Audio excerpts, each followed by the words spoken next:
Matthew Bowman says we double cover Adams the entire game, remove him from being a factor.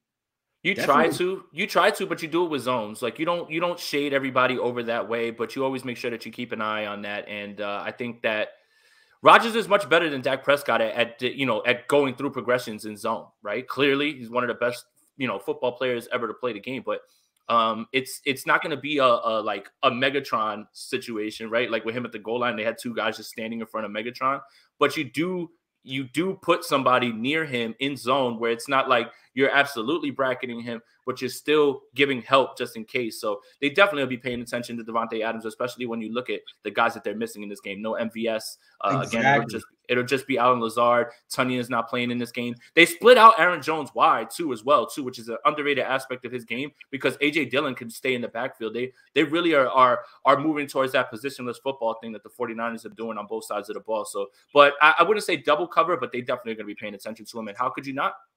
Well, this is to me a lot like the Tennessee situation where you're facing a team that has one superstar wide receiver. And although you have solid corners, neither one really is as good, matches up with this guy. And what can D'Amico do to not get beat by one guy? Because if the Niners lose, they're going to get beat by one wide receiver. And they did a few weeks ago. Now what? Tennessee scored 20 points in that game. So it's not like D'Amico lost that game, but still there were those long third and long conversions that he can't let happen in this game. And I'm sure they watched that game. So if you only have one real threat on those obvious passing downs, there are some specialty coverages you can go to. I mean, you can do stuff like in basketball, like a box and one where you have a man lock on him and you play zone across everywhere else. I mean, there are ways to pretty much force Rodgers to go other places.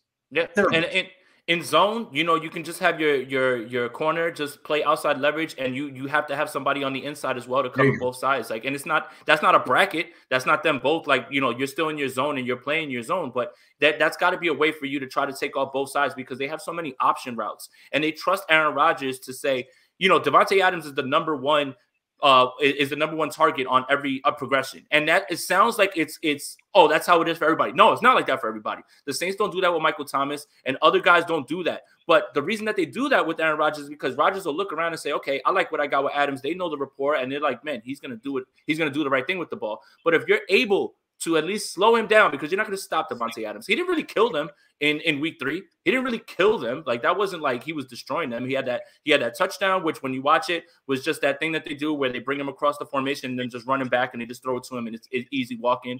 But and in the last drive, he had a few catches. Fred almost got his hand on the ball, but you're not going to stop Davante Adams. You're not going to stop him. You just can't let him kill you. You can't let him go off on you. Evan Osborne says Jimmy's just a smiley, unapologetic millionaire. He definitely cares about his teammates, but there's something heartless about him. I was a Jimmy stan. I mean, that's almost like a haiku. I was a Jimmy stan. I hear you, man. I kind of feel you on that. But I'm not a millionaire, and I don't know how it feels to be an unapologetic millionaire. But I guess the way he has no conscience at post-game press conferences does make me giggle, and I look forward to it. So let me play the positive side of that. Go for it.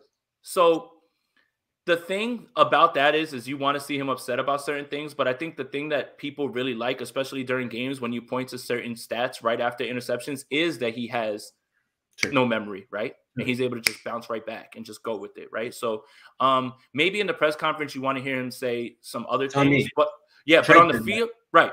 But on the field, you definitely have to have him like, hey, get it out of your mind and go. Like, and that's the one thing that I will say about him. Even if the next throw isn't the best one, he still doesn't have that like, oh, I don't know about this one. Like, he's just like, screw it. Like, let's go with it. And that can be good. I'll give him that. I'm still sad my mom got me a Garoppolo jersey for Christmas. Man, she got that on sale too. She went to Target and she was like, 30% off. Come on, man. Troy, thank you. Anthony says, why did Deshaun Watson have to get himself in trouble this past offseason? Imagine him running this team. Wow. I'm Team Trey, but man, do you think it was that close? I wanted Watson. I don't know if it was that close, but they definitely wanted him. And Kyle was trying to right his wrongs.